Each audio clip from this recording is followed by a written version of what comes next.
Hello, hello, hello, everyone, and welcome. Welcome back to my channel. I'm Patrice, and this is my embellished life. Yes, guys, I made it. I beat the deadline. The bus driver was merciful towards me. So, for those of you guys who are not aware of what I'm talking about, I am talking about the deadline entry for Pattern Hackathon that was hosted by Chris of On Social here on YouTube and on Instagram. Yeah, so I decided to enter the challenge and I beat the deadline. I made the deadline. So I am all too happy about that. So in this episode, we're going to talk about the dress that I came up with hacking two patterns. So if that's something you're interested in, let's get in it. So, as I previously mentioned, Pattern Hackathon is hosted by Chris of On Social. If you guys haven't subscribed to her channel as yet, please do. I'll leave her information in the description box below. But I love Chris. Chris is my girl, another Caribbean sewist. And I definitely enjoy her videos. Highly recommend. So check her out if you haven't done so already, and subscribe to as well. But anyway, so she hosted a pattern hackathon and for the month of July, and how it was set up is that for each week she had a team of two people that would select a pattern. There were different categories, so tops, dress, jumpsuits, trousers, and whatever. And so she had the different categories, and each team would select a pattern, and they would take you through the entire process of, the inception of the idea through the outcome of the garment. And so this year she decided to open it up to other makers in the sewing community who just wanted to participate, and there are prizes and stuff like that. She got sponsor surprises. So I'm like, you know what, Pat, you love hacking patterns. Why not just give this a go? No, I did not had a lot of time. This was just a matter of days.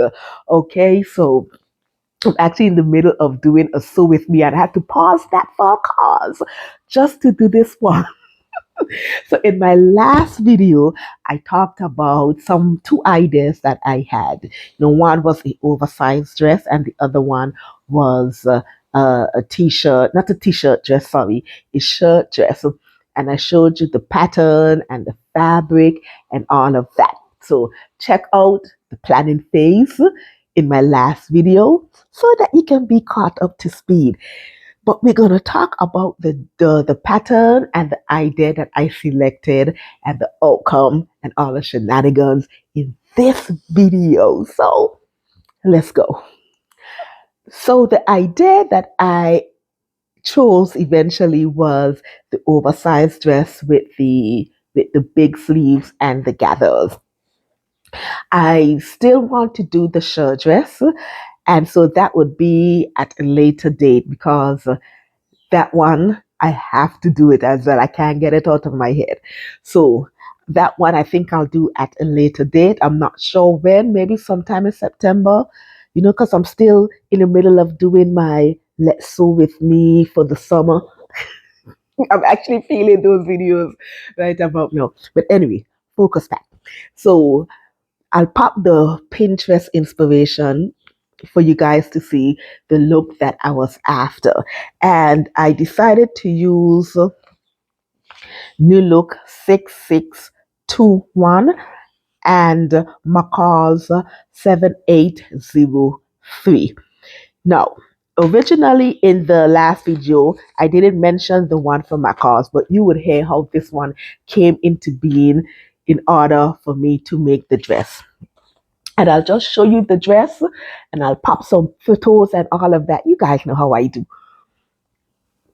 So this is the outcome of the dress. Okay, so this is the new look 6621. I added the gathers, the two tiers of gathers to the bottom, the billowy sleeve, and then there's the open neck. So I'll just be honest right about now. I like the outcome, but I don't love it.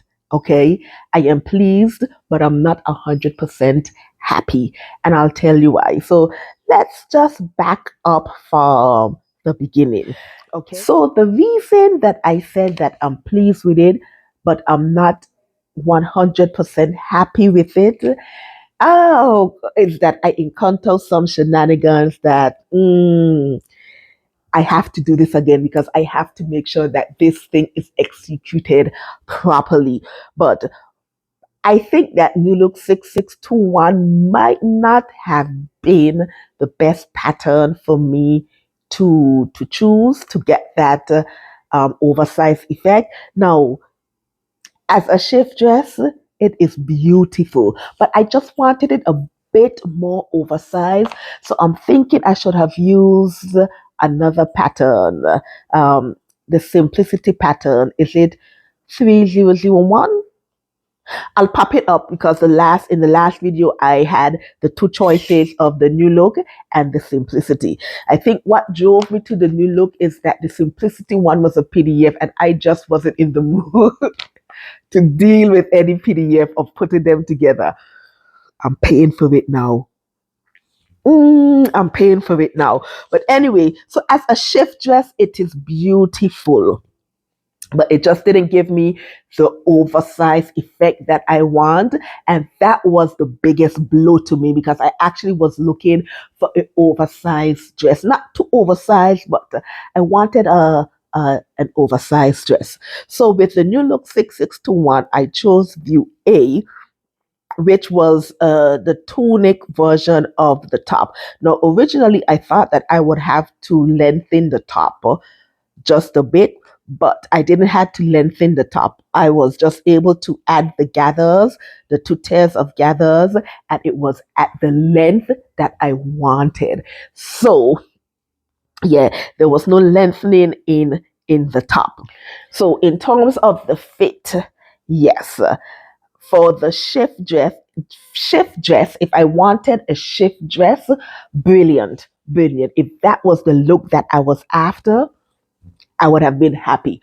But because I wanted an oversized dress or a slightly oversized dress, yeah. So that was one of the blows for me. The next blow had to do with the sleeve. Now, originally, well, I knew that I wanted to have big sleeves, just as in the inspiration, the photo inspiration. But if you watch the last video, you would have noticed that I did mention that the sleeves, I wasn't sure what type of sleeves they are, and I was meant to do some investigation. So the sleeves are actually raglan sleeves. Yes. So with this, I said, okay, if the sleeves are raglan sleeve, I think I might be able to just use the view B option of the sleeves and lengthen it because I wanted it to be just below my elbow and then add the elastic, and I think it would have been able to work. Okay, that was the plan. That was the plan. So with the sleeve, I said that I wanted to lengthen it by 2.5 inches just so that I would be able to get the length that I want when completed. Okay, that was the game plan. That was the game plan. That's not what happened because when I was cutting out the fabric, the pattern to the fabric, I forgot to extend the sleeves to the 2.5 inches. And it was only after I finished cutting out the second sleeve, I'm like, gosh darn it. I forgot to lengthen it by the 2.5 inches. So I'm like, okay, Pat, you have already cut it out on the fabric. Let's just see what we are working at. Let's just attach it and we go from there. So added the elastic and it was very tight and uncomfortable. Not the sleeves itself, but the elastic portion. Reason being because I forgot to measure my forearm. The measurement that I used was the measurement that I wanted the shirt to be at originally, which was just below my elbow, and I forgot to remeasure my hand to the new location. So after I did all of that and I tried it on, it was super uncomfortable. So I said, okay, now, Pat, we can't live with this. I did not come into this life to suffer. Therefore, I said, okay, Pat, you know you're working with a raglan sleeve. To be honest, maybe I could have adjusted that sleeve and make it more billowy, maybe. But I'll be honest with you, I don't have a lot of experience with the raglan sleeves and doing those sorts of things. So I said, you know what, Pat, let's go back into the pattern stash. Let's go back and see what patterns do you have with a raglan sleeve. And so that is how New Look 7803 came into being. When I saw it, I'm like, I have the big sleeve effect that I want, and I could actually turn up those sleeves. So it was no longer a puffy sleeve. I can actually upturn it and then add the sleeve tab just as in the photo. So that's what I did. I cut out the size 16 for the sleeve without doing the measurement on the armhole here. Big mistake. Big mistake. Because now when I was attaching the new sleeve, I cut it out and everything. The sleeve was too big. So now, and I'm like, Pat, we are not wasting any more fabric because this dress didn't take up a lot of fabric at all. I actually have more of this fabric to actually execute the short dress for the other hacking at another date. So I'm like, I'm not cutting into this fabric again. So that resulted me in actually adding, where is it? Oh, if I could just fix it on a hanger. Bear with me, guys. Let's go. There we go. So on each side of the sleeve, this vision, there are two pleats on each side, on each sleeve, just for it to fit. And it actually gives it a cool design feature. So I'm not bad about that at all. Like the sleeves, the pleat actually gives it a bit of slight bit of the puffiness in it, but I have the room to upturn it and then I attach the tabs to it. So that was what happened with the sleeves. The tabs were self-drafted and I used not a clasp, the snaps instead of the buttonhole and the button. So that's the shenanigans with the sleeve, and that is how McCall's 7803 came into being. So I used the View A pattern for that. So I talk about the overall size and the shenanigans with that. Talk about the sleeves and the shenanigans with that. Let's talk about the bottom gathering. Good news with that is that this was actually self-drafted. Originally, I was going to use previous patterns because I do have a lot of patterns with gathering, and so I could have actually used those patterns and make an adjustment. But it's gathering; you just have to make the measurements, cut into the rectangle, and do what you need to do. So the gathering, the two tails of the gathering, um, they were actually self-drafted, and I made the bottom tear um, 2 inches longer than the top, which was brilliant, which was what the photo inspiration had, and pleased with that. I am so pleased with that. So yeah, this was the least part of the shenanigans that I had, self drafting the gathers and attaching those gathers. Now, the final shenanigan had to do with, no, not the final shenanigan. Let me backtrack a bit. The first shenanigan I should have said was the fabric. Now, this fabric, no, don't get me wrong, I love the fabric, love the color and everything.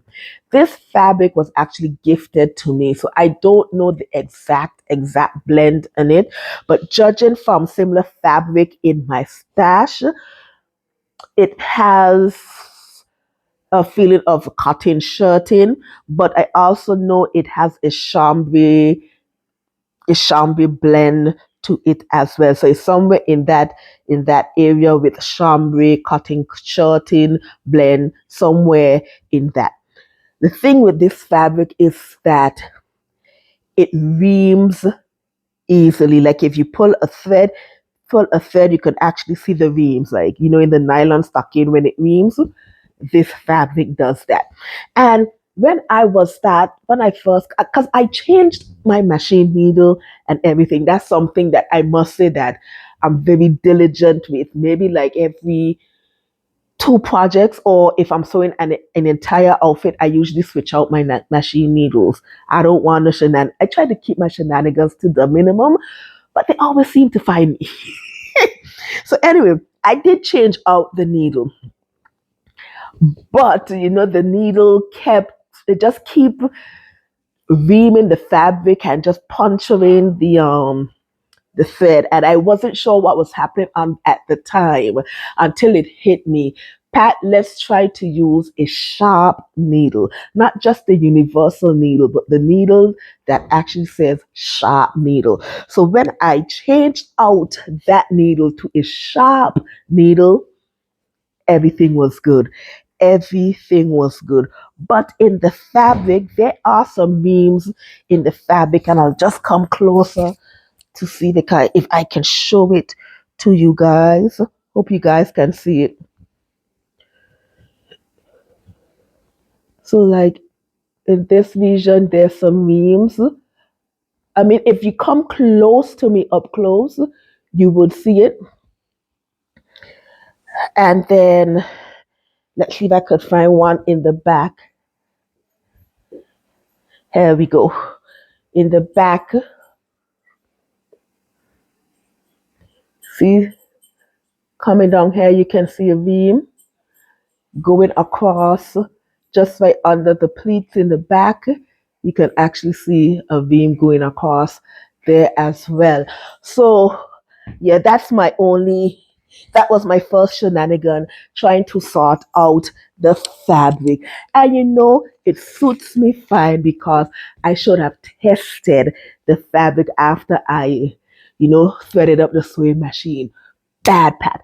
That is a practice that I need to break. So let's go back to the final shenanigan now. And the final shenanigan has to do with the neck. Now, originally I wanted a collar. That's what I wanted. I wanted a collar with the open neck. So no buttons going down the opening, just an open collar.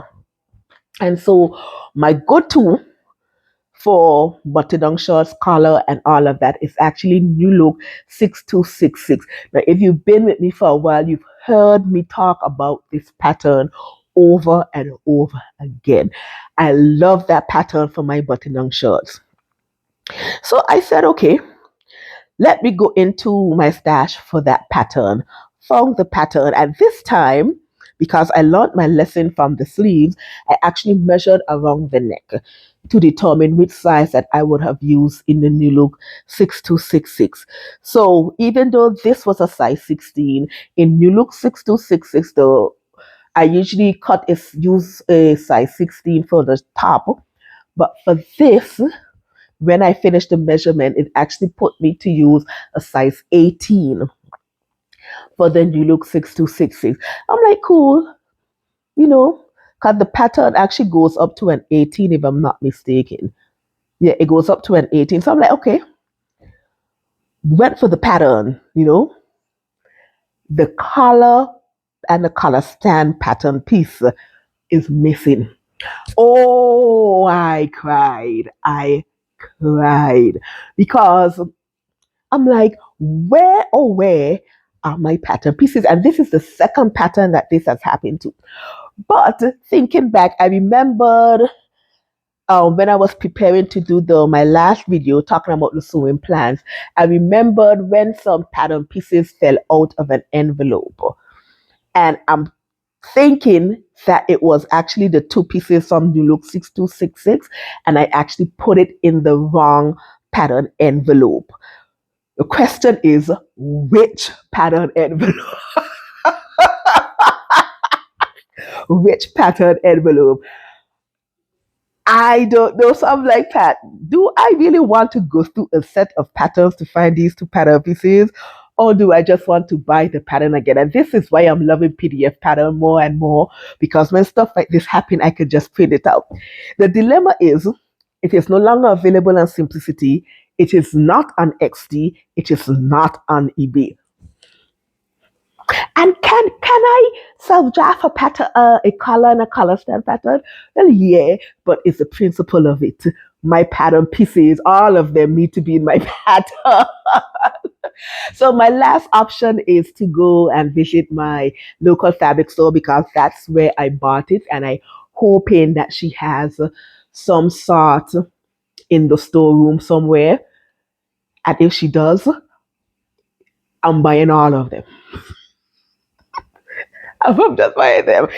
Um, So that's my plan this week. But anyway, so because I couldn't do what I had in mind, and like I said, yes, I could have looked for another pattern to cut out the color. Yes, I could have done that. I could have also self drafted the pattern, but I just didn't want to. I think after taking the blows from the sizing not being the size that I want, or and my sleeve, I'm like, I'm so over this now. I'm so over this. So I just decided to just use the bias binding. I didn't even do the neckband that it was in the pattern. I said, you know what? Let me just do a bias binding over the neck and we just call it a day. Now, after I, use the bias tape to finish the neck, I did try to put some ties to the front to secure it, but I didn't really like how that looked. So I took off the ties, and I really wish the front was actually the back, because if it was the back, I would have just put a button and put the small elastic for the loop, and that would be that. But it's at the front, so um, how I plan to wear it, I'm just going to use it as one of the boat neck openings. I think I'm going to wear it like that most times and just do what it do. I was contemplating whether or not I should just stitch up the whole thing for the front. That's an option as well. But I think I'm going to wear it, like I said, as a boat neck for a couple of times, see how I like it. Um, if I turn it around and switch the front to the back, I'm not sure how it's going to look. I haven't tried it that way as well. So we'll see. But I think for now, I'm just going to use the boat neck opening for that. So those are the reasons why I said that, the dress came out nice, but I'm not 100% pleased with it because, some things happen that didn't give me the effect that I want, but I definitely want to make this dress again because I need to get what I had in my mind and on the Pinterest photo inspiration. There needs to be a meeting of the mind of the two. But like I said, as a normal shift dress, it works. If that was what I wanted, I would have been completely happy about it. But it's not. So it's good as a shift dress, but as the oversized dress. I think I need to wheel and come again. So yes, this is the dress. This is the dress. And like I said, I used Macaw's six, not Macaw's, New Look 6621, which was a top pattern. And I made it into a dress by adding the gathers and I added some big sleeves towards it as well. All right, guys, that is all that I have today, and this is my entry for Pattern Hackathon. I hope that you will give New Look 6621 a try. I mean, it's a simple pattern, and I think that the hacks that I did to it was simple and easy enough to do. So you can give it a try and tell me whether or not you think the outcome of this hack. Tell me your thoughts about it. Yeah, let's do that. Tell me your thoughts about it and what you think that I could have done differently to this dress. Okay, so I'll be waiting for your comments in the comment section. And while you're at it, also don't forget to like and subscribe and also click that notification bell so you can be aware of all of my other shenanigans. I hope you have a lovely day. Enjoy the rest of your week. Think lovely thoughts. Keep on smiling. And always remember to make beautiful and wonderful things. All right, lovies, I'm out of here. Bye.